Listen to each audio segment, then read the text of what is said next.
तत्त्वमस्यापि लक्ष्यम् एकं विद्यां विमलवचनं सर्वं साक्षिभूतं भावातीतं त्रिगुणरहितं सद्गुरुं तं नमामि.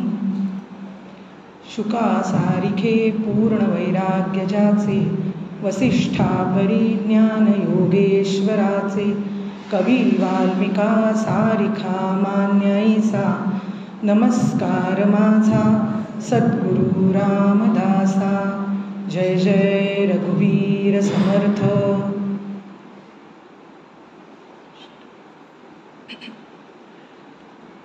सर्वप्रथम माझे गुरु सद्गुरू डॉक्टर काका यांना साष्टांग नमस्कार करते. परमपूज्य आचार्य इथे आज उपस्थित आहेत. जयश्रीताई आहेत, अलकाताई आहेत, 2 दिवसापूर्वी ज्योत्स्नाताई होत्या.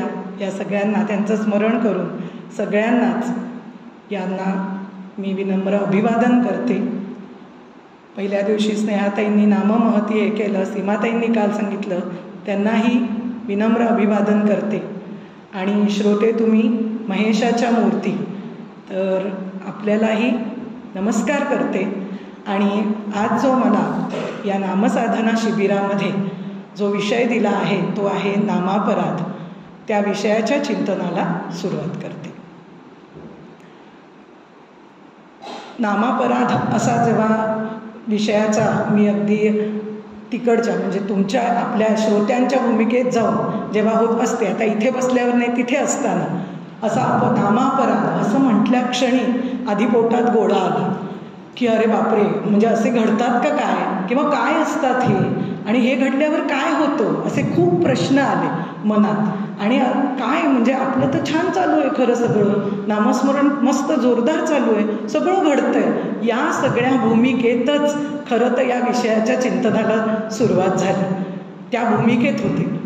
आणि जेव्हा खरोखर या विषयाचं चिंतनाला म्हणजे समोर ज्यावेळी शास्त्रानुसारही ती गोष्ट समोर आली, तेव्हा ती गोष्ट किती महत्त्वाची आहे.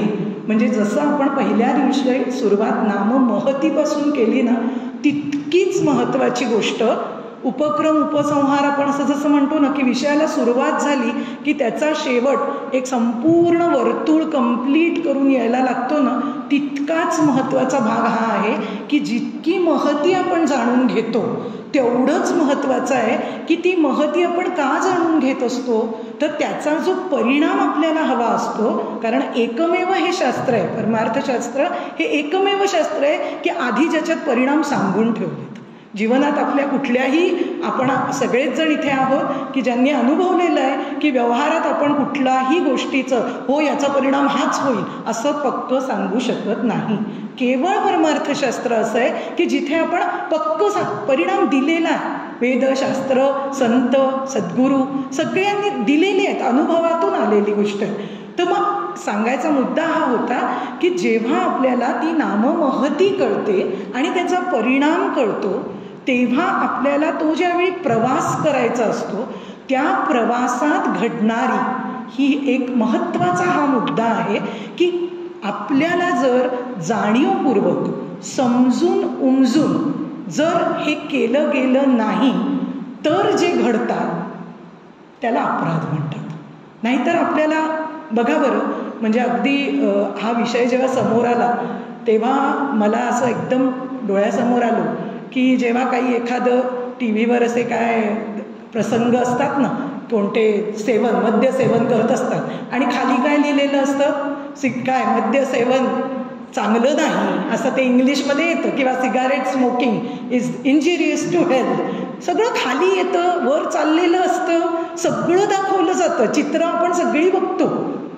आता तो भाग आपण फक्त विचार करायचा, तो भाग आता सोडून देऊ. ते व्हिज्युअल फक्त आपल्याला लक्षात आलं, त्याचा परिणाम जो व्हायचा तो होतच असतो. इथे काय आहे, असंच आहे की आपली नाममहती कळली, त्याचं आपण आता 2 दिवस सतत नामाचा असा विचार करतोय, त्याचं शास्त्रप्रामाण्य जाणून घेतलं, महती कळली, कार्यकारण भाव पहिल्या दिवशीच लक्षात आला, शास्त्रप्रामाण्य कळलं, त्यानंतर साधकाची कर्तव्य कळली, त्याला भक्तीकडे त्या भक्तीचा प्रवासाकडे, म्हणजे भक्त कसं विभक्ताचा भक्त कसाच व्हायचं याची जाणीव होतीये. आणि आज आपण क्रमविकासाचं आत्ता हे पाहिलं. मग या सगळ्या प्रवासात मी जर त्या खाली जी येणारी आहे ना ती ओळ फक्त असेल की हां हे चालू दे बस, आणि एकीकडे मात्र मी आत्ताच माझं असोनी संसारी जिव्हे वेगू करी, असं खरं ज्ञानेश हरिपाठात सांगितलेलं आहे. का बरं सांगितलं असेल?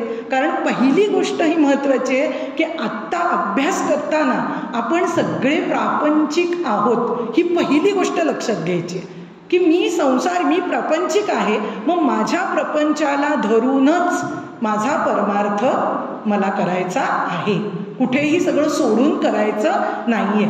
सो मग हरिपाठाचा आत्ता विषय का निघाला हरिपाठाचा? तर हे करताना आपली हा सगळा आत्ता प्रवास चालू असताना हरिपाठाचीच भाग पहिलाच हे काय आहे? देवाची ये द्वारी उभा क्षण भरी तेणे मुक्तिचारी लाभी साधी येणे. देवाची ये द्वारी. मग आता असं कुठलं देऊळ आहे का, किंवा कुठे काही जायचंय यायचंय असा काही भाग आहे का? तर फक्त आपलं अंतरंग आहे ते देवाचं द्वार. आपण ही सगळा जो परमार्थ आहे, जसा आता कपिल म्हणाला जबाबदारीचा परमार्थ असं डॉक्टर काकांनी सांगितलंय, तर तो जबाबदारीचा परमार्थ हा केवळ अंतरंगातला परमार्थ आहे, अंतरंगाचा परमार्थ आहे. तर त्यावेळी आपण विचार करतोय देवाची ये द्वारी म्हणजे आपलं अंतरंग आहे. उभा क्षणभरी, उभा क्षणभरी म्हणजे काय? संपूर्ण जीवनभर. क्षण म्हणजे जीवन आहे ते.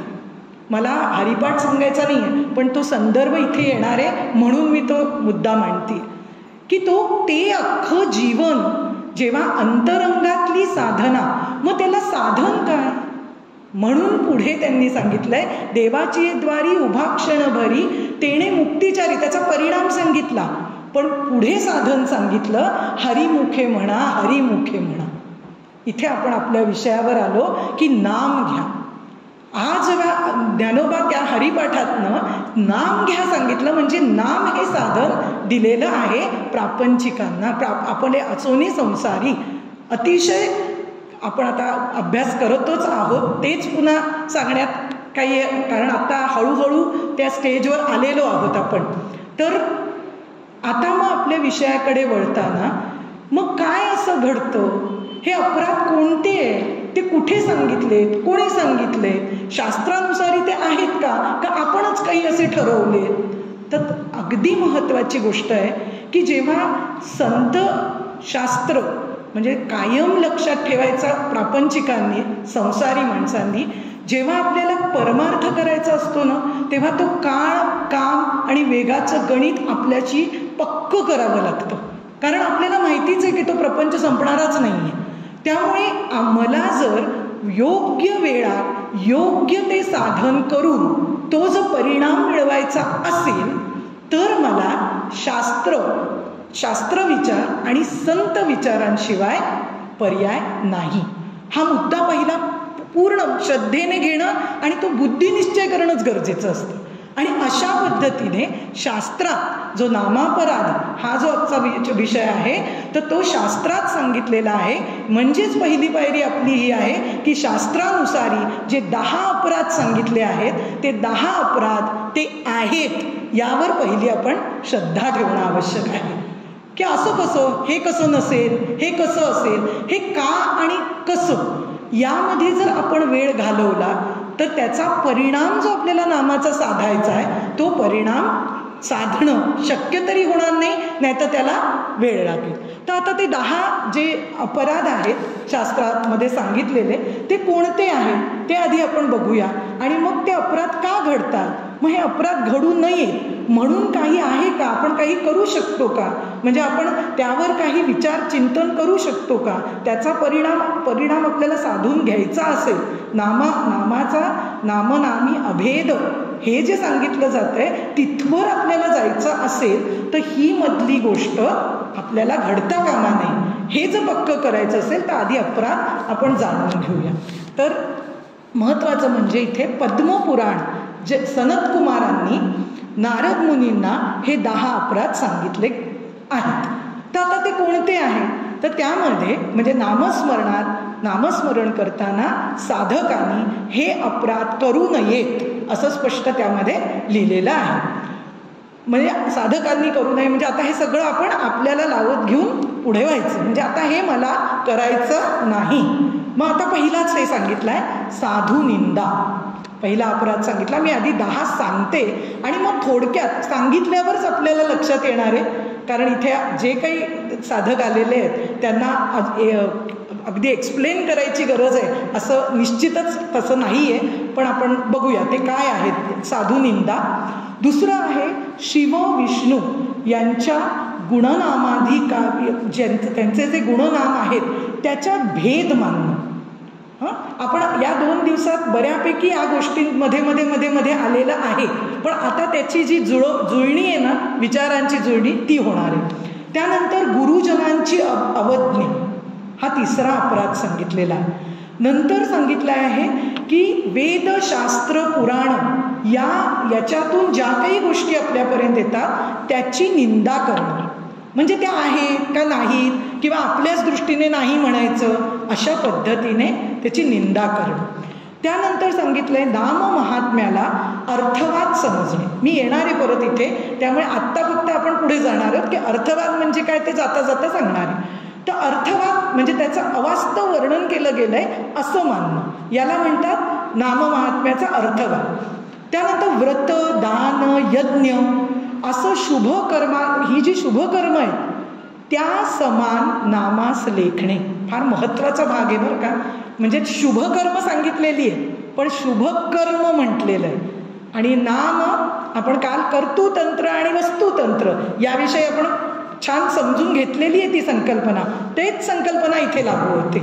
असं छान जुळणी होणार आहे. आज सुंदर पद्धतीने आज छान अभ्यास करायचा आहे आपल्याला. त्यानंतर काय आहे तर नामाच्या बळावर पापाचरण करणे, म्हणजे यामध्ये काही विधिनिषेध सांगितले गेलेले आहेत आपल्याला, शास्त्रानेच सांगितले दिलेलं आहे. परस्त्री, परद्रव्य, परनिंदा या पद्धतीने सांगितले गेले. पण काय आहे, एकीकडे नाम सुरू आहे आणि एकीकडे व्यवहारात काही गोष्टी चालू आहेत. हे पापाचरण आहे. अत्यंत म्हणजे ज्याचं नाम घेतो तो जर म्हणजे आपण नेहमी म्हणतो की राम विष्णू यांची नामं का घ्यायची, कारण त्यांचं सगळं चरित्र गुणवर्णन गुणसंकीर्तन जेव्हा आपण करतो तर त्यांचे गुण आपल्यात यावेत याकरता ते चाललेलं असतं. आणि मग हे पापाचरण काय म्हणजे किती कॉन्ट्रास्ट आहे यासाठी मुद्दाम आत्ता हे म्हटलं. तर आता त्यानंतर सांगितलाय 8वा जो सांगितलाय तो भाव श्रद्धा श्रवण फार महत्वाचं आहे बरं. श्रवण याची अधिक म्हणजे ज्याला रुची नाहीये, अभिरुची नाहीये त्याला नसलेला दाटून उपदेश करणे, ज्याच्यात आपण अगदी निश्चित मोडतो मला कळलं की झालं मग पुढचा भाग. आणि मग सांगताना मात्र आपण असं सांगतो जसं मला मिळालं तसं त्याला मिळावं ही माझी इच्छा होती हो, पण नाही ना, थांबा ना, का असं सांगितलंय हा विचार करून आपल्याला याचा पण एक भाग बघायचा. त्यानंतर सांगताय नामाचे महात्म्य ऐकूनही त्या ठिकाणी श्रद्धा न ठेवणे खूप महत्वाचे. जेव्हा शास्त्र आणि संत एखादे म्हणजे असे शब्द आपल्यापर्यंत, कारण शब्दाचाच संवाद असतो आधी करताना, तर ते जेव्हा वापरतात ना तर ती खरोखर तेजाक्षरच असतात यावर श्रद्धा असायला लागते. कारण कोणताही शब्द सद्गुरू उगाचच किंवा शास्त्र उगाचच देत नाही, त्यासाठी काहीतरी त्या मागे अनुभव असतो आणि अनुभवातनं ते उतरलेलं असतं आणि तसंच्या तसं स्वीकारणं म्हणजेच पुन्हा शंकराचार्य मध्यमा अस्मताचार्य हा जो आपण श्लोक म्हणतो तेव्हा ती सगळी वंदे गुरु परंपरा एवढं सगळं म्हणतो. पण त्या गुरुपरंपरेला वंदन का आहे तर सगळ्यात महत्त्वाची सगळ्या गोष्टी शास्त्रानुसारी साधनेत उतरवून अनुभवात जाऊन घेतलेले आपल्यासारख्या जे का रंजले गांजले त्यासी म्हणे जो आपुले तोची साधू ओळखावा हे सगळं आपण बघतोय. पण इथे जर श्रद्धा नसली तर पुन्हा तो अपराध आहे. आता दुसरं शेवटचा आहे तो आहे अहम ममतादी, म्हणजे काय अहम मी आणि माझे. याच्यामध्ये या देहविकारांमध्ये जो गुरफटून जातो, जे गुरफटून गेलेला आहे आणि एकीकडे काय सुरू आहे? नाम सुरू आहे. म्हणजे हा सगळा भाग एकीकडे नाम सुरू आहे हे म्हणण्यातच खरं तर फारच चुकीचं आहे. कारण प्रपंचासक्ती आत्ताच जसे त्यांनी सांगितलेलं आहे की भक्ती कशाला म्हणतात आणि प्रपंच कशाला म्हणतात, फार सुंदर एका वाक्यात त्यांनी सांगून टाकलं.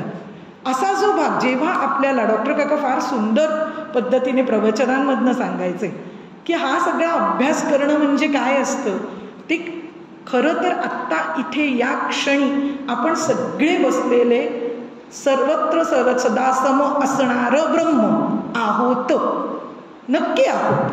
पण आपल्याला आत्ता साधना म्हणजे पुन्हा हा भाग येतोय, तोच अभ्यास आहे की मला म्हणजे माझं विस्मरण झालंय कशाचं? स्वरूपाचं. त्यामुळे मला स्मरणाची ही वेळ झाली आहे, माझ्याच स्वरूपाच्या स्मरणाची माझ्यावर वेळ आली आहे. असा भाग आता हा इतका महत्त्वाचा भाग आहे की ती स्मरणाची माझ्यावर वेळ आल्यामुळे हे जे खिळे जोडणं म्हणतात ना, हा विचार आहे, संतांनी हा दिलाय, शास्त्रांनी हा दिलाय, साधनेत अशा पद्धतीने तो लावायचा, सद्गुरू सांगतात की अशा पद्धतीने विचार केला तर त्याचा परिणाम असा होतो. ही जोडणी म्हणजेच विचारांचा तो परमार्थ आणि प्रेम म्हणजे सगुण निर्गुण. पुन्हा भक्तीच्या इथे आपण आलोच होतो काल. त्यांनी जसं सांगितलं की सगुण निर्गुण एक गोविंदू रे. निर्गुणाच्या बाबतीत चालू असेल तेव्हा विचारांनी परमार्थ चालू आहे, सगुणाच्या याच्यात प्रेमाने चालू आहे. प्रेम लक्षणा ज्ञान लक्षणा सांगितलेलेच आहेत भाग दोन्ही. मग या दोन्हींचा आधार घेत जेव्हा साधना सुरू असते तेव्हा आपोआपच, अतिशय महत्त्वाचं आहे, आपोआपच विचार, आचार आणि उच्चार यामध्ये एकवाक्यता यायला लागते. हा फार मोठा परिणाम असतो, कारण संतांमध्ये ही गोष्ट असते. विचार, आचार आणि उच्चार या तिन्हीमध्ये एकवाक्यता संतांमध्ये, सद्गुरूंमध्ये, आपल्या संत सद्गुरू यांच्यामधून जाणवते. आणि ती गोष्ट जेव्हा आपल्याला लक्षात येईल की ती गोष्ट जेव्हा आपल्याला साधायला, आपल्या साधनेने आपण ज्यावेळी करायला लागू तेव्हा नामापराध शास्त्रदृष्ट्या मग फक्त आपल्याला जाणून घेतले तरी बासेल ते घडणार नाहीत. कारण विचार, आचार आणि उच्चार हे जर एक झाले तर आपल्याला हा शास्त्रीय भाग जो आहे तो जाणून घेतलेला आहे आणि तो जाणून घेऊनच मग त्याचा विचार हा आहे. म्हणजे अपराध हे मी जाणून घेतले, कदाचित नकळत झालाही असेल, मान्य करूया आपण, असं नसतं, काही ना काहीतरी चुका होतात, तर ते झालं असेल. पण यानंतर नाही, यानंतर आता न घडायसाठी मला काही करणं आवश्यक आहे का? म्हणजे हे अपराध का घडतात हा आता विचार आपल्याला, हे 10 अपराध आपले झाले सांगून, पण मग आपल्याला हा विचार केला गेला पाहिजे की माझे हे अपराध घडतात कशामुळे, का घडतात हे अपराध. एवढे सगळे 10ही आता अपराध कळले. मग महत्त्वाचा भाग आहे की आपल्या मानवी जीवन आहे, आपल्याला दिलेलं जे हे जीवन आहे त्यामध्ये कायम आपल्या मनामध्ये शुभ आणि अशुभ प्रवाह सतत चालू असतात. सगळ्यांनी मान्य करावे, शुभ अशुभ प्रवाह चालूच असतात. मग आपली आता जेव्हा आपण नामस्मरण एवढा मोठ्या वर्गासाठी आपण येतो किंवा वर्गाला आलोय म्हणूनच आपण करत असतो असा भाग नाही आहे. आपल्याला त्याची गोडी आहे आणि याचा आधार घेऊन आपल्याला त्याचं पुढे जायचं आहे. याकरताचं काम चालू असेल तर आपल्याला हे अपराध का घडतात हे जाणून घेणं आवश्यक आहे. आत्ता मगाशी म्हटल्याप्रमाणे शुभ आणि अशुभ प्रवाह, मग अशुभ प्रवाह जे असतात ते कोणते असतात हे चिंतन करणं आवश्यक आहे. की मला अशुभ प्रवाह जिरवणं काम आहे माझं, हे म्हणजे जिरवून टाकणं, बघा दाबून टाकणं नाही. हे सगळं संत सद्गुरू डॉक्टर काकांनीच हे सांगितलेलं आहे. दाबल्यावर काय होतं, दाबलेली प्रत्येक गोष्ट उसळून कधी ना कधी वर येतेच. त्यामुळे ते पूर्ण जिरवणं आवश्यक असतं. पण मग या अशुभ वासना कोणत्या आहेत, मग आत्ताच त्यांचं जेव्हा आपण ऐकलं प्रवचन, त्यामध्ये त्यांनी जे सांगितलं की मुळात जन्म घ्यावा लागे वासने संगे. मग त्या वासना, कोणत्या वासना आपल्याला बाजूला करायच्या आणि कोणत्या वासनांना वाट करून द्यायची, शुभ काय आहे त्याला काय वाट करून द्यायची, हे चिंतन जर केलं तर आपल्याला अपराध घडण्याचं, अशुभ वासनांचा प्रवाहाची घडी जोवर मनावर पक्की आहे तोवर हे अपराध घडत राहतात. हे त्याचं कारणच आहे. आणि मग अशुभ वासनांमध्ये काय आलं? सगळ्यात महत्त्वाचं, देह मी आहे, हे जग सत्य आहे आणि कर्तृत्व भोगतो, मी करता आहे, मी भोगता आहे. हा सगळा भाग जेव्हा आपण या 3 गोष्टी, खरं तर परमार्थाचं एक बेस म्हणतो ना, तो या 3 मध्ये फिरतो सगळा. आणि या 3 गोष्टींमध्ये फक्त आणि फक्त अहंकाराचं राज्य आहे, ज्यामुळे जन्म झालेला आहे. फक्त अहंकार आहे. मी माझ्यामुळे होतं, माझ्यामुळे झालं. मग आता सांगा बरं, जर तिथे मी असेल तर अपराध घडणारच आहेत, कारण मी आहे. नामाच्याही पुढे मी आहे, कारण नामच कळलेलं नाही. नाम म्हणजे काय हेच कळलेलं नाही, नामी कोण हे कळलेलं नाही. हा सगळा भाग असल्यामुळे हे अपराध घडत आहेत. आणि मग अपराध घडल्यामुळे मगाशी म्हटल्याप्रमाणे की हे अपराध घडतात, त्यामुळे त्याचा कुठे आपल्याला ब्लॉक येतो, गाडी कुठे थांबते. मला परिणाम काय हवाय? तो जो भगवंत आहे तो मी आहे.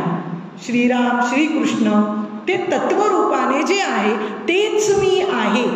हे जर मला माझ्या सद्गुरूंनी दिलेलं असेल, मंत्र दिलाय, ग्रंथ दिलाय, सगळं चाललंय, पण परिणाम होत नाही. मग परिणाम होत नाही म्हणून शास्त्र आपण काय चुकू बघा, अपराध कसा होतो ते शास्त्र जुनं पुराण आहे ग, ते आताचं बोला. आमचे डॉक्टर काका दरवेळी सांगतात, नेहमी सांगतात सद्गुरू, जे काही नवीन समोर येत असेल ते स्वीकारू नका. हे सगळ्यात महत्त्वाचं आहे. कारण जे नवीन सांगितलं जातंय असं म्हणतात ते त्यामध्ये मानवी दोषाची बुद्धी ही त्यांच्या मानवी दोषबुद्धीतून आलेले प्रकार जे आत्ता समाजात घडत आहेत ते आपल्याला तिथे, म्हणजे हा एक आपण आपल्यासाठीचा अपराधच म्हणूया की आपण पटकन अरे असं आहे, ठीक आहे, शास्त्रसंत वगैरे ठीक आहे, पण बघूया तर काय आहे असं म्हणून सुद्धा आपण जिथे वळतो किंवा त्यामध्ये घालवलेला वेळ असं आठवूया. पण ते सुद्धा खरं तर ते स्वीकारण्याची गरजच नाही, कारण शास्त्रप्रामाण्य संत विचार जिथे अधिष्ठानाला नाही त्याला आपण प्रमाण मानू नये, हे शास्त्रच सांगतं. कारण प्रत्येक जण इथे जे बोलतंय किंवा जे आपण अभ्यास करतोय तो शास्त्रप्रमाणित संत विचारांनीच होणं आवश्यक आहे. म्हणजे पुन्हा आपण मी हे का परत सांगितलं तर हा जो नामापराध जो म्हणतोय तो होऊ नये, तो घडू नये, याकरता पहिला भाग आहे की मला साधू निंदा कधी होते? साधू आत्ताच आधीच्या प्रवचनात आपण ऐकलं, स्वरूपाशी जो एक झालाय, जो स्वरूपाच्या अनुसंधान आहेत त्याला साधू म्हणावे. आणि मग जो स्वरूपाच्या अनुसंधानात आहे त्याची आपण निंदा करतो. आता निंदा करणं म्हणजे काय? त्याच्यावर श्रद्धा न ठेवणे. असं काय बरं? असे का बरं असतात? आता साधी गोष्ट आहे, शंकर महाराज, आपण जाता आठवलंय म्हणून फक्त सांगते, सगळेजण अगदी हो त्यांचा मठ सगळं बाकी म्हणतात, अगो पण ते त्यांच्या ह्याच्यात चिलीम किंवा काय जे आहे हे ते लक्ष असतं लोकांचं जास्त, बरोबर आहे की नाही? मग या पद्धतीने साध्या गोष्टी आपण पटकन बोलून जातो, पण ती निंदाच असते. त्या गोष्टीने आता एक भाग विचाराचा आपण करूया की त्यांच्या म्हणजे संतांच्या जी जीवनशैली होती त्यात ते काय खात होते, ते कसं खात होते, म्हणजे त्यांची सवय काय होती, ते असं होतं का तसं होतं का, ह्याने मला मोक्ष मिळणार आहे का, हा विचार करणं आवश्यक आहे. मला माझ्या मोक्षाची सोय सद्गुरू जे मला त्याच्यातनं द्यायचंय ते देऊन मोकळे होतात. पण आपण मात्र संसारी असल्यामुळे आपल्या त्या सवयीनुसार गुरूंकडे बघायला लागतो आणि सद्गुरू म्हणा, साधू म्हणा, यांच्या आपल्या प्रापंचिक सवयीनुसार त्यांच्याकडे बघून अरे हे असं कसं, तसं कसं, हा विचार आपल्या मनात, बघा बरं, बोलून दाखवणं तर आहेच, पण मनात यायला सुद्धा बुधा म्हटलेलं आहे. मनात येणं, आणि तो जास्त मोठा आहे, कारण मनातलं दूर जायला जन्मोजन्म घ्यावे लागतात. मनातलं दूर असं आत्ता नाही निघत.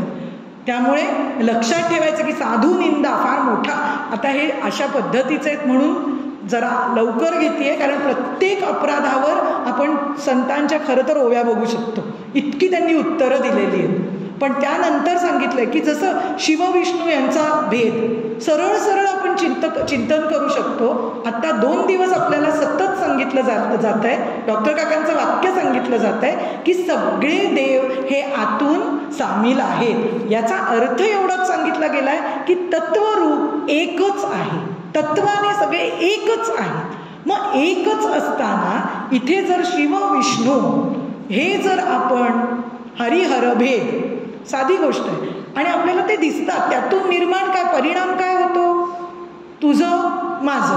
मग आता तुझं माझं करण्यातच जर घालवायचा असेल वेळ, तर तुझं माझं हा परिणाम आहे का नामाचा. मी हरिहर, शिवविष्णू, मी हा पंथ, तू तो पंथ करतोय, खरं तर एकच, पण त्याचा भेद, तो जो एक तत्व आहे, ते एकतत्व न जाणता त्यातल्या भेदाशी निगडीत जर आपल्या चर्चा किंवा आतल्या अंतरंगात जर त्याच गोष्टी चालू राहिल्या तर मात्र हा अपराध सांगितलेला आहे. तुम्ही त्या शिवाचं, तुम्ही म्हणजे आपल्याला सांगितलंय म्हणजे आपणच, की आपण मग कितीही तीर्थयात्रा केल्या, कितीही ती पिंड हाताने बनवली किंवा त्या विष्णूचं अगदी छान सुंदर सगळं केलं, तरी सुद्धा त्या परिणामाला पोचणं शक्य नाही. अपराध. इतकं साधं चिंतन करत गेलं ना की हा विषयच संपतो. खरं सांगायचं तर फार नंतर विचार चिंतन करावं लागत नाही. एकदा नेहमी डॉक्टर काका आम्हाला सांगतात, एखादा ग्रंथ ज्यावेळी तुम्ही घ्याल ना, मनाचे श्लोक असतील, आत्माराम असेल, शेवटच्या क्षणापर्यंत मी ग्रंथाचा अभ्यास करतोच आहे, मी साधक आहे, मी साधना करतोच आहे, यामध्ये भूषण नाही. स्वच्छ सांगितलेलं आहे, सद्गुरूंनी स्वच्छ सांगितलेलं आहे की त्यामध्ये ज्या ज्या प्रक्रिया दिलेल्या आहेत त्या प्रक्रिया जर तुम्ही आपण ज्या सगळ्यांनी आपल्या जीवनात उतरवल्या तर माझा मनाचा श्लोक, माझा आत्माराम, माझा दासबोध, जो काही कोणाला ग्रंथ म्हणायचा असेल तो तयार व्हायला पाहिजे. आणि तशी जीवनशैली, ही जी वाक्य आपण ऐकतो ना, कधी कधी असं होतं की हा फारच छान, कारण शब्दाच्या प्रेमात असतो आपण, तेव्हा आपण वा वा अशी जीवनशैली हवी, ह्यांचं हवं, त्यांचं हवं, माझं काय, हा विचार आपण बरेचदा सुटतो. आपला विचार हा सुटतो की माझं काय, कारण माझ्या जीवनाची चौकट सद्गुरू आपल्याकडे बघताना प्रत्येक जीव वेगवेगळा आहे. त्या जीवाची पिंड ओळखून ज्याची त्याला साधना दिलेली असते. मग आता आपण जे सगळे इकडे बसलोय त्याला प्रत्येकाची प्रापंचिक चौकट वेगळी आहे की नाही. मग प्रत्येकाच्या आपण आपल्या प्रापंचिक चौकटीत कसा विचार करायचा, कसं बांधून घ्यायचं, हे आपल्यालाच कळलं पाहिजे. संत विचारांनी ते आपल्याला समजतं आणि मग हे अपराध घडत नाहीत. हा फार महत्त्वाचा भाग आहे. मला अपराध का घडतात जसं कळलं तसं ते घडू नयेत म्हणून, जसं मी आता मगाशी प्रक्रिया म्हटलं, मोठा भाग आहे जो आता आपण सुरू करणार आहे विचाराला, की 2 भाग असतात, मेथड आणि ज्याचं हे मटेरियल आणि मेथड. मटेरियल म्हणजे हे आत्ता जे चालू आहे, आपण त्या शास्त्रातनं जे घेतलंय ते सगळं सांगितलेलं आहे. पण मटेरियल नुसतं मटेरियलच राहिलं, तिथंच राहिलं, करू का उत्तम, मग जय जयकार, मग काय काय सुरू होतं, त्यातलं जे काही मला झेपतंय मला, हां का, तिथे दोष येतो की मला जेवढं झेपतंय तेवढं हे, आणि मग काय वेळ जातो, सांगण्यातच वेळ जातो. मी 2दा हे वाचलं, काय 20 वेळा वाचलं, 20 वह्या तयार केल्या. बघा, हे इकडे लिहिले नसतील अपराध तरी हे आपल्यासाठी अपराधच आहेत. हा विचार आपण एकीकडे करायला पाहिजे की हा भाग मटेरियल, पण मटेरियल मेथड म्हणजे प्रक्रिया जोवर आपला हे 2 हातात हात घालून जात नाही तोवर आपण कितीही या गोष्टी वाचल्या, ऐकल्या, सगळं काही वर्ग अटेंड केले, सगळं जरी केलं तरी सुद्धा आत्ता मगाशी म्हटल्याप्रमाणे विचार, उच्चार आणि आचार याची एकसंधता साधू शकत नाही, कधीच नाही. मग अशा पद्धतीने वेदशास्त्र, आणि म्हणून वेदशास्त्र पुराण आदी निंदा. का निंदा? जर त्या परंपरेने येणाऱ्या गोष्टी आहेत, परंपरेने म्हणजेच अनुभवातनं बरं का, ते सगळं आहे, त्याचा परिणाम सांगितला आहे. मी माझ्या बुद्धीने, आता जिथे जिथे आपण हा विचार करतो ना, मानवी बुद्धीने सदोष आहे, आणि सदोष बुद्धी जिथे आहे तिथे अहंकार आहे, आणि अहंकारानेच तर सगळं आहे ना. आता अहंकाराचं साम्राज्य काय करतं, सुखदुःखाची तयार करतं, सुखदुःखाचं चक्र तयार करतं, आणि मग सुखदुःखाचं चक्र कुठे जातं, जन्ममरणाचं चक्र तयार करतं. हे सगळं सुरू राहतं. मग कुठून त्याची सुरुवात आहे की जिकडे तुला नेलं होतं. खरं तर भरला घनदाट हरी दिसे, रीता ठावया राघवे वीण नाही, हे कोणाला दिसतं, फक्त संतांना, असं आपण म्हणतो. पण संतांनी आपल्याशी शेअर केलेला हा अनुभव आहे की अरे हे असं आहे. खरं तर तू जर असं वेदशास्त्र पुराण यांनी सांगितलेल्या गोष्टींवर श्रद्धा ठेवून त्यांनी सांगितलेल्या प्रक्रिया जर अवलंबून घेतल्या, म्हणजे तू आपल्या जीवनात आधी साधनेत म्हणजे विचारांच्या साधनेत उतरवल्या, तर निश्चित त्याचा परिणाम आत्ता आपण 3 दिवस जे बघितलं ते निश्चित होतं. आणि म्हणून गंमत अशी आहे की ब्रह्म म्हणा, आत्मा म्हणा, हा असा हे आत्मा, हे ब्रह्म, हे असं दाखवताच येणार नाही, कारण ते अनुभव स्वरूप असं एक तत्व आहे, अनुभवाचंच तत्व आहे. मग आपण असं म्हणू शकतो का की यांनी संतांनी हे सांगितलं मग दाखवा. इथे आत्ता आपला वर्ग होतो, आपण आचार्यांचं ऐकतो, मग आपल्याला काय वाटतं, किती छान वाटलं आज, अगदी मनातली एक काही गोष्ट होती ती बाजूला झाली आहे, शंका, आणि मला खूप आनंद झाला. आपण आचार्यांना असं शेअर केलं की खरंच मला खूप आनंद झाला बरं. मग त्यांनी सांगितलं दाखव. मग तुम्ही म्हणाल नाही खूप आनंद झाला, नाही दाखव ना. असं जर सांगितलं तर तो आपण दाखवू शकतो का? नाही दाखवू शकत. अनुभवला, आतमध्ये अनुभवच आलेला आहे त्याचा की अरे मला खूप मोकळं वाटलं, प्रसन्न वाटलं. हे प्रसन्नता, ही श्रद्धा, ही शरणागती, या सगळ्या गोष्टी या वेदशास्त्र पुराणांवर नुसत्या श्रद्धा ठेवून आणि त्यांनी जो मार्ग दिलेला आहे, जिथून आपल्याला येतं, म्हणजे संत आणि सद्गुरू सांगतात तसेच्या तसे आपण त्या मार्गावर जर त्याचं त्या पद्धतीने आचरण केलं तर निश्चित हे अपराध घडणं शक्य नाही. व्रतदान यज्ञ, हे मगाशी आपण बोललो होतो की व्रतदान यज्ञ शुभकर्माच्या हे तर खरी शुभकर्म आहे. आपल्या ह्याच्यानुसार अगदी आपण मानतोच, करू नये का, करावीतच, काही हरकत नाही आहे. पण त्या समान नामाला मानू नये, त्या समान मानू नये. हे का म्हटलेलं आहे? कारण कर्म जे आहे ना, उपजेते नाशी, हे महत्त्वाची गोष्ट आहे. जे कर्म हे केलं जातं, जे कर्तू म्हणजे करण्यातलं भाग आहे ते जाणारं आहे. आणि नाम आणि नामी अभेद आहे ना, आपण कालपासून बघतोय. तो ब्रह्मच जेव्हा आपण नाम घेतो तेव्हा तेच असतो, तेच आहे. मग तेच जर असेल तर ते परब्रह्म आहे. परब्रह्म अविनाशी आहे. म्हणून यज्ञ कर्म, कारण आपल्याला बघा बरं, असा काही गोष्ट घरामध्ये करू नये का, तर असं नाही आहे, त्यांनी इथे कुठेही लिहिलं नाही आहे की ते करू नका म्हणून. पण ते केलं आणि मग माझं झालं बाबा हे, तर तसं नाही आहे. नामाची तुलना या गोष्टींची करू नये. क्लिअर हवा विचार. कारण नामाचा नामी हे कोण आहे? जेव्हा सगुणाच्या दृष्टीने विचार केला तर ते श्रीराम, कोणत्याही भगवंत जे काही कुठली म्हणायची आहे, शिवदत्त ते म्हणूया. आणि इकडे तेच म्हणजे आत्माराम, तेच आत्माराम आहे, इथे तेच ब्रह्म आहे. मग अशा वेळी हा जो भाव आहे तो समांतर घ्यायचा नाही.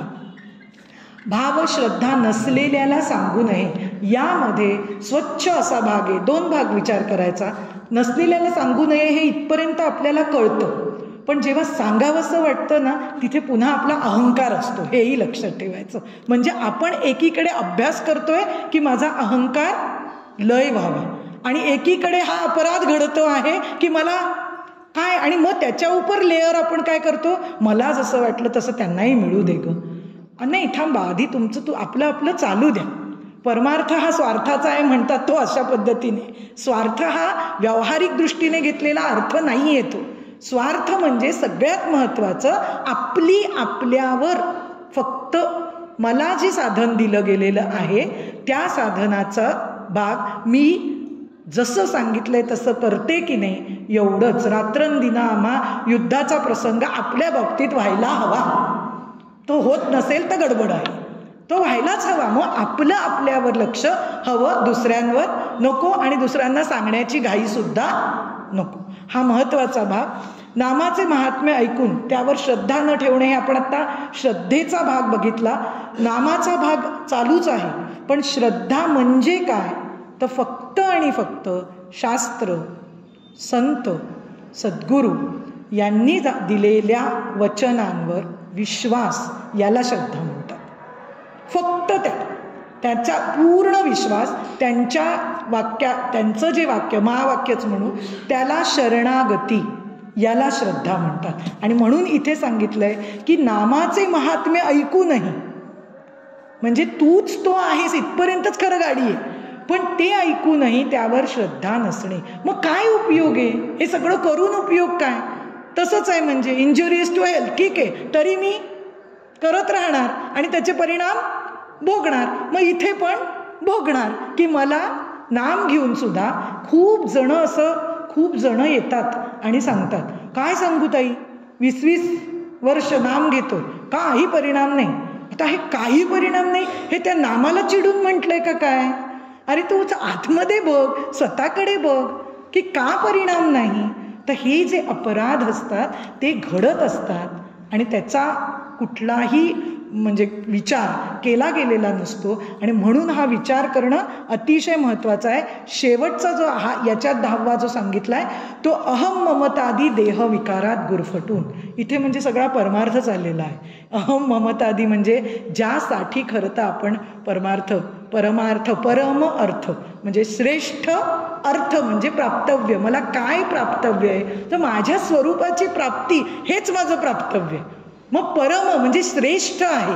मग इथे काय आहे, ते श्रेष्ठ प्राप्तव्य मला प्राप्त का होत नाहीये तर त्याला इथे सांगितलंय अहम ममतादी, ज्याच्यामध्ये मी आणि माझे, यामध्ये मी अडकून बसले आहे. आपण सगळे त्यामध्ये अडकून बसलेलो आहोत. काहीही फरक नाही कोणाच्यातही. मी म्हणजे माझ्या देहापासून जे सगळं सुरू आहे, आणि माझे कुटुंब, त्याच्या पुढचं समाज, आणि त्याच्या पुढचं राष्ट्र. तर अगदी समाज आणि राष्ट्र पण थोडंसं बाजूला ठेवू, पण मी आणि माझं कुटुंब यामध्ये आपण छानपैकी गुरफटून राहिलेलो आहोत. बघा बरं, गुरफटून म्हणजे आता खरं बघायला गेलं असं गुरफटणं आहे आणि नाम चालू आहे, त्याला काय म्हणतात, त्याचा परिणाम होणे शक्य नाही.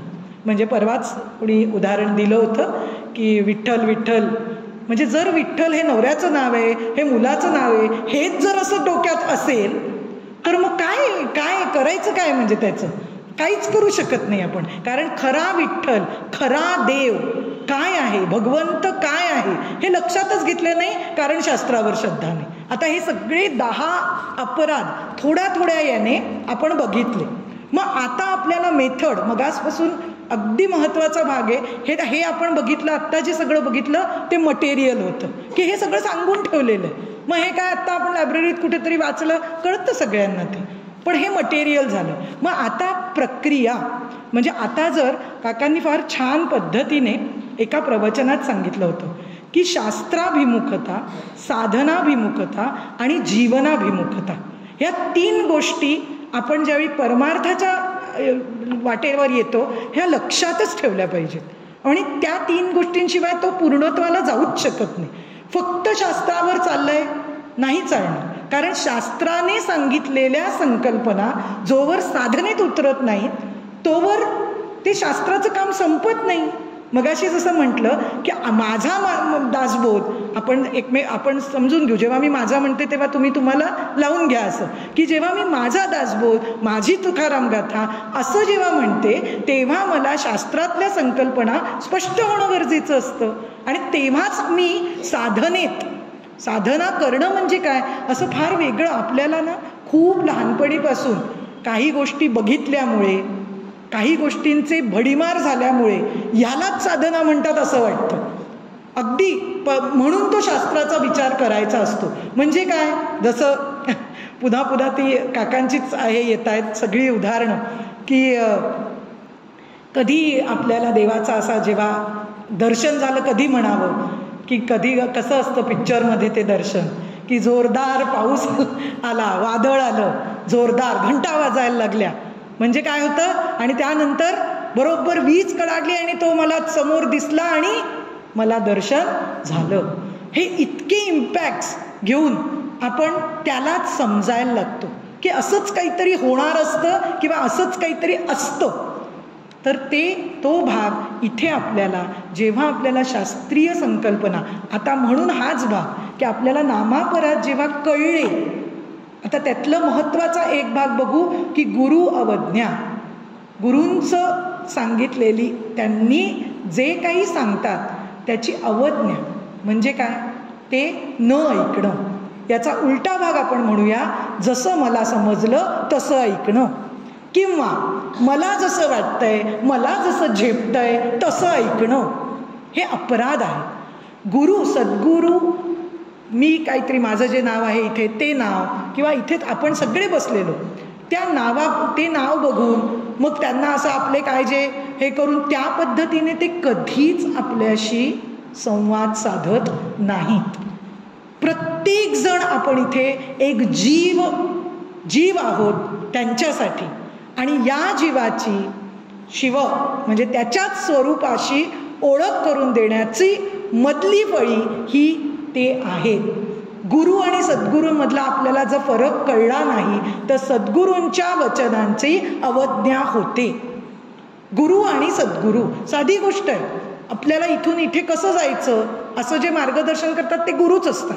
जे मार्गदर्शन करतात ते गुरु असतात प्रत्येक गोष्टीचं. मग ते व्यवहारात बघा कुठेही आहे, पण आपल्याला मीच भगवंत आहे, तूच तो आहेस, तू आहेस, तू ज्ञानरूप आहेस आणि तूच आनंदरूप आहेस, तूच तो भगवंत, ते तूच आहेस, ह्याचा अनुभव देणारे केवळ आणि केवळ सद्गुरू असतात.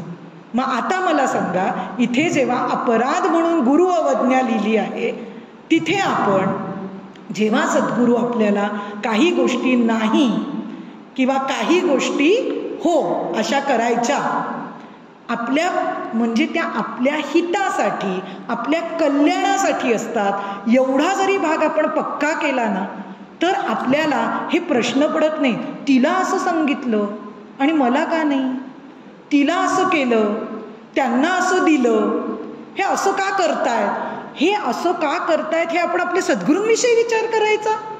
जेव्हा ईश्वरी रूपात, सरळ आहे शास्त्रामध्ये की ईश्वरी रूपात, देहरूपात जेव्हा समोर आलेलं असतं, त्या ईश्वर कृपा जी होते म्हणतात ना, ते सद्गुरू रूप घेऊन तोच आपल्या समोर आलेला असतो, तीच कृपा आहे आपल्यावर. आणि मग आपण ईश्वरावर हे करतो की असं का बरं करतात, का तर देहधारी आले की आपल्याला जे वाटत असतं त्या पद्धतीने आपण त्यांना त्या गोष्टी लावायला सुरुवात करतो.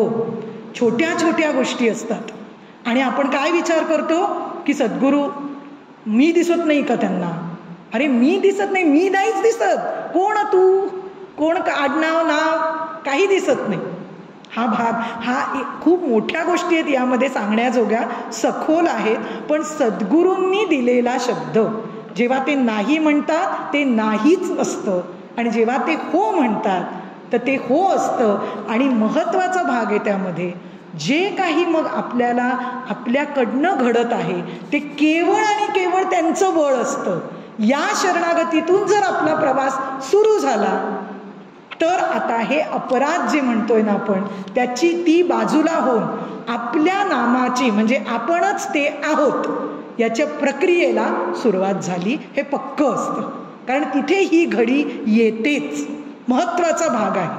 मग हे अपराध यातला मी हा गुरु अवज्ञेचा भाग फक्त आत्ता सांगितला.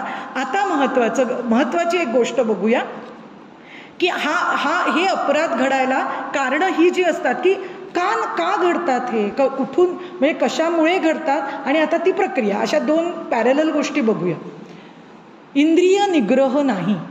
इंद्रिय निग्रह नाही म्हणजे काय तर कोणत्या आणि कोणत्या इंद्रियांवर नाही. इंद्रिय निग्रह मग याच्यापैकी आपण आत्ता जेवढं आहे तेवढंच बघणार आहोत, वेळाचा भाग बघून.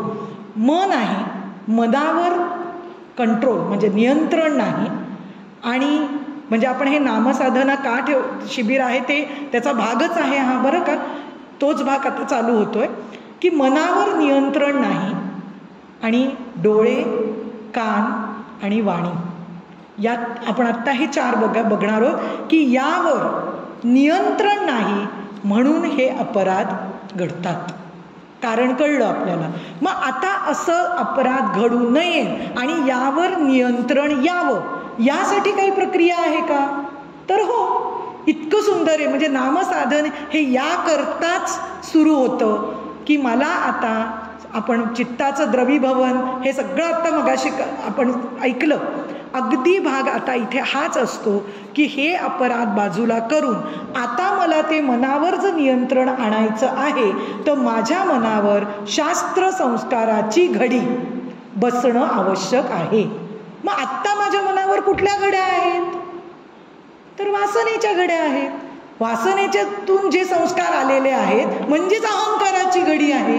माझ्या मनावर आत्ता अहंकाराचे संस्कार जास्त बळावर आहेत. म्हणून आता मला काय करायचंय हा भाग आहे. मी शास्त्र कळलं, मला समजलं आत्ता, पण मग ही शास्त्राची घडी माझ्या मनावर नियंत्रण आणण्यासाठी जर बसवायची असेल, म्हणजे आता एक गंमत म्हणून सांगते की मला जर पढत मूर्ख व्हायचं नसेल असा विचार करूया. कारण इथे समर्थांनी मागे एक पुढे एक ऐसा जयाचा दंडक, बोले एक करी एक तो एक पढत मूर्ख असं म्हटलंय.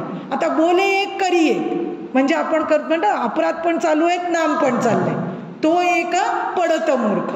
म्हणजे आता जर आपल्याला असं पढत मूर्ख समर्थांनी दिली आपल्याला पदवी, तर ती पदवी आपल्याला घ्यायची नाही हे पक्का निर्णय हवा. मग ते नसेल घ्यायचं तर या मनावर काय मला कुठली घडी बसणं आवश्यक आहे ती थोडक्यात बघूया. तर ती मनावर संस्कारांची घडी ही पहिली हवी की मला ईश्वर शरणागतीशिवाय पर्याय नाही. आणि म्हणून आपल्याला ज्ञानोबा मदतीला येतात आणि म्हणतात तया सर्वात्मका ईश्वरा स्वकर्म कुसुमांची वीरा, पूजा केली हो या पारा तोषा लागी. तो ईश्वर संतोष कधी तो आनंदी कधी होणार आहे, त्याला संतोष कधी मिळणार आहे मला जर कुठली पूजा केली तर. मी अगदी परवा म्हटलं तसं यांच्या भक्तीच्या ह्याच्यात का आचार्यांनीच सांगितलं होतं की चांदीची हे आहेत, अजून काय काय काय काय बऱ्याच गोष्टी आहेत, त्यांनी त्याला संतोष मिळणार आहे का तर निश्चित नाही. तया सर्वात्मका ईश्वर्या स्वकर्म कुसुमांची वीरा. माझी कर्म स्वकर्म म्हणजे मला जी कर्म शास्त्र संत विहित विचारांनी करा असं जे सांगितली आहे त्या पद्धतीने मी जर प्रयत्न करत असेल तर ती फुलं म्हटलेलं आहे. किती सुंदर गोष्ट आहे.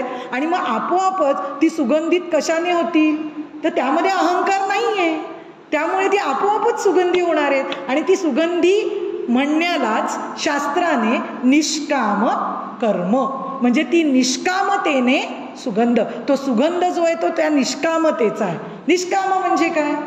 सगळ्यात महत्त्वाची गोष्ट की मला कुठलाही त्यामधून पर्टिक्युलर हेतू नाही.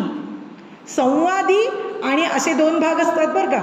नाही तर आपण म्हणू मग आपण हे म्हणतोच होत ना, मला माझं स्वरूप प्राप्ती, संवादी चाललंय ना, मला ते हवंच आहे, संवादी आहे. पण आज विषयांमध्ये, दृश्य जगतामध्ये, हे जे आत्ताचे सगळे 10 विषयांमध्ये जे मन गुंतलंय, मी माझे, हा जो शेवटचा आपण बोला, त्यामध्ये गुंतलेलं आहे सगळं आपण. मग हे गुरफटणं मला बाहेर काढायचं असेल तर आधी मला ईश्वर शरणागती हवी, आणि त्यामधून जर मला पुढे जायचं असेल तर ती निष्काम कर्म, निष्काम उपासना, त्याचे परिणामच सांगून दिले शास्त्राने. चित्तशुद्धी आहे आणि चित्तशांती आहे. चित्तशुद्धी, चित्तशांती नंतर स्वच्छ शास्त्र सांगतं तिथे ज्ञान उघडं आहे. ज्ञानाला सुरुवातच पूर्वतयारी आपण बोलतोय, ही सगळी जी बोलतोय ती पूर्वतयारी आहे. आणि आता मला सांगा, इथे यायचं होतं, डायरेक्ट रात्री बॅगा भरलात आणि आलात का हो? सगळं चाललं होतं की नाही डोक्यात, हे पाहिजे, हे पाहिजे, आपल्याला वर्गाला जायचं आहे, वही पेन हवं, अजून काय काय जे काही ठरलं असेल ते. पण आहे ना पूर्वतयारी, सगळ्याच गोष्टींना लागते. मग याला का लागणार नाही? माझं मन जसं आहे तसं मला असं वाटतं, नाही मी जसं, आपण घरात ही वाक्य ऐकतो, मी हा असा आहे, करायचं तर कर, नाही तर हे मी हा असा आहे. अरे मी हा असा आहे म्हणजे मग काय, म्हणजे ह्याच्यातनं आपण साधतोय काय, हा विचार करायला आपल्याला मोकळं मन लागतं. आणि हे मोकळं मन फक्त जेव्हा आपण चित्तशुद्धी आणि चित्तशांती ही पूर्वतयारी होते तेव्हा मन मोकळं होतं. आणि आपण आत्ता जो नामाचा अभ्यास करतोय ते नाम केवळ आणि केवळ मोकळ्या मनातच रुचतं. त्यासाठीची ही पूर्वतयारी आहे. नाहीतर आपण इथून सगळं घेऊन जाऊ, आत्ता सुंदर विचार घेऊन जाणार, सगळे विचार असे आतमध्ये येणार आहेत, मध्ये मध्ये घरी गेल्यावर तर आठवणार आहेत, पण आठवण्याने परिणाम साधणार नाहीये. परिणाम आपल्याला केवळ आणि केवळ प्रक्रियेने, मला काय करायचंय, कारण आचरण हे मुद्दाम करावं लागत नाही. ज्या क्षणी माझ्या साधना स्वच्छ शांतपणे संत आणि सद्गुरूंनी सांगितलेल्या शास्त्रानुसारी विचारांनी चाललेली असते, आपोआप आचरण तसं घडतं. आचरण वेगळ्या पद्धतीने करावं नाही लागत आपल्याला. त्यामुळे तो भाग विचार आचार उच्चार हे सूत्र आहे आजचं अगदी महत्त्वाचं याच्यातलं. तर ती गोष्ट आपण केल्यानंतर आता मनाचं म्हटलं आपण, आणि मग पुढे काय, स्वकर्म कुसुमांची विरा, म्हणजे हे 2 भाग पक्के बघितले. आणि मगाशी मी जे म्हटलं की अंतरंगात देवाची ये द्वारी उभा क्षण भरी तेणे मुक्तिचारी, हरिमुखे म्हणा हरिमुखे म्हणा. आता त्यातला जो त्याच याच्यातला चरण शेवटचा जो आहे, द्वारकेचा राणा पांडवा घरी आहे की नाही, त्यामध्ये लिहिलेलं आहे व्यासाची एक खुणे द्वारकेचा राणा. द्वारकेचा राणा माझ्या घरी, असं आजपर्यंत आपल्याला वाटलंय का? हा विचार आपण आजपासूनच सुरू केला पाहिजे, या क्षणापासून. द्वारकेचा राणा माझ्या घरी, घरी म्हणजे काय, माझ्या अंतरंगात, आणि तो मी इथपर्यंत जायचंय. मग तो माझ्याच अंतरंगात, माझ्या अंतरंगात का नाही, पांडवांघरी का? मग पांडवांकडे असं काय आहे की जो जे त्यांच्याकडे आहे आणि माझ्याकडे नाही, 2 हात पाय सगळं तर सेम आहे सगळं, मग असं त्यांच्याकडे काय आहे आणि माझ्याकडे काय नाही? इथे फार महत्त्वाचा शास्त्राने आणि संत सद्गुरू आपण जो अभ्यास करतोय ना त्याचा विचार महत्त्वाचा येतो. तो आहे तो सत्वगुण. खूप महत्त्वाची गोष्ट आहे की सत्वगुणाविना ही चित्तशुद्धी आणि चित्तशांती जमत नाही. आता सत्वगुण म्हटलं की काय विचार करायचा, सत्वाने काय घडतं, तर सत्वाने विचार आचार उच्चार हे निश्चितच दुसऱ्यांचं नुकसान न करता घडतात. सत्वगुण म्हटल्यावर हो त्याने मला 2 माराव्यात मी 2 खाव्यात अशाला आपण नाही म्हणत होतो, अजिबात नाही. रामदास स्वामींनी सांगितलंय ठकासी महाठक, हे सांगितलेलं आहे. चातुर्य सावध साक्षेपी दक्ष हे सगळा अभ्यास करायचा आहे. पण सत्वगुणात महत्त्वाचं काय येतं तर बुद्धी जेव्हा सत्वगुणाची होते तेव्हा ती सूक्ष्मतेचा वेध घेऊ शकते. जे आत्ता आपला अभ्यास चालू आहे ना, तो सगळा अभ्यास हा सूक्ष्मतेचा अभ्यास आहे. आणि सूक्ष्माकडून अतिसूक्ष्माकडे, अतिसूक्ष्म म्हणतात ब्रह्म काय तत्वाला, त्या अशी जर आपल्याला गती घ्यायची असेल तर सगळ्यात महत्त्वाचा गुण सत्वगुण, म्हणजे इंद्रिय निग्रह, सत्वगुण, ह्या दोन्ही गोष्टी कशाने साधणार आहे तर केवळ आणि केवळ संत विचार, शास्त्राचे मुख्य विचार, संत विचार आणि सद्गुरूंनी दिलेली साधना. सद्गुरू आत्ता नसतील आपल्याला तर आपल्याला जे संत सांगतात तीच गोष्ट ते सांगतात, तर त्या पद्धतीने ग्रंथातून येणारे विचार हे फॉलो करावेत. पण तेवढेच, कारण आता या युगात जर आपण बघत असू तर बाहेर इतकं पेव फुटलेलं आहे सगळ्या गोष्टींचं, त्या गोष्टींना ते अपराध घडू शकतात आपल्याकडून, की असं वाटतंय मला करायचं नाही आहे, बघून यायला काय हरकत आहे.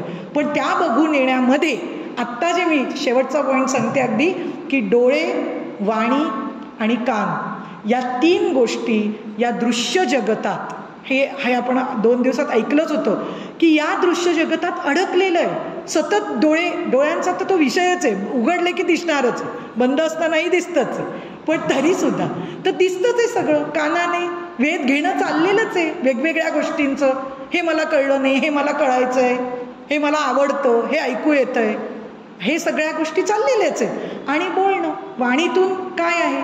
मग आता प्रक्रिया काय आहे तर सगळ्यात महत्त्वाची प्रक्रिया, घेई घेई माझे वाचे गोड नाम विठोबाचे. खूप महत्त्वाची गोष्ट, प्रक्रियाच सांगतोय आपण ही आत्ता, की मला जर नामसंकीर्तन, मला जर ही प्रक्रिया इंद्रिय निग्रह, सत्व, गुण अशाकडून पुढे येऊन नामाचं मी नामनामी अभेद इथपर्यंत मला पोचायचं असेल, स्मरण आपण मगाशी बघितलेलं आहे म्हणून मी सांगत नाही, स्मरणात राहायचं असेल तर त्यासाठीची प्रक्रिया घेई घेई माझे वाचे गोड नाम विठोबाचे. विठोबाचे म्हणजे शाश्वत, मी जे काही आता मला, कारण वाचा ही मला केवळ त्याचं नाम घेण्यासाठीच दिलेली आहे. आणि व्यवहार हा जेवढा मला प्रपंच, जे काही माझ्याच कर्माने मी आलेले आहे आणि करते आहे तेवढ्यासाठी वापरायचीच आहे, काही प्रॉब्लेम नाही, तिथे तो भाग आहेच, व्यवहार चांगला करायचाच आहे. पण इथे मात्र आता इकडे आल्यावर नामसाधना म्हणून आपण वेगळेच काही सुरुवात केली मुखाने तर आपल्याला परिणाम मिळणार नाही. घेई घेई माझे वाचे गोड नाम विठोबाचे, डोळे तुम्ही घ्याओ सुख, पहा विठ्ठलाचे मुख. बघा बरं किती सुंदर प्रक्रिया दिल्या आहेत. मनात येथे धाव घेई विठ्ठलाचे चरणी राही. पुन्हा शरणागती तिथे सांगितलेली आहे. मनावर शास्त्रीय संस्कारांची घडी बसवताना हा भाग अतिशय महत्त्वाचा आहे. तरच हे नामस्मरण निश्चित काय असतं, बैठकीचं नाम काय असतं, चालता बोलता तर आपण परवा हे दोन्ही बघितलंय, तर चालता बोलता नाम हे केवळ आणि केवळ बैठकीच्या नामाला स्थिरता यावी याकरता सतत घेणं आवश्यक आहे. आणि मग बैठकीच्या नामात जेव्हा आपण बैठकीच्या नामाला बसतो तेव्हा काय अनुभव असतो तो आपल्याला समजतो. कारण अनुभव तत्व आहे हे म्हटल्यानंतर ते इथून सांगण्याजोगं बिलकुल नाही, अजिबात नाही. फक्त आत्तापर्यंत आपल्यापर्यंत संत, शास्त्र, सद्गुरू जे सांगतात त्यातला भाग इथपर्यंत आणण्याचा एवढीच गोष्ट, माध्यम एवढंच आहे. आणि त्या पद्धतीने आजच्या या भागाचा चिंतन करण्याचा प्रयत्न केला आहे. सगळी ही सेवा डॉक्टर काकांच्या चरणी वाहते. रामकृष्ण हरी.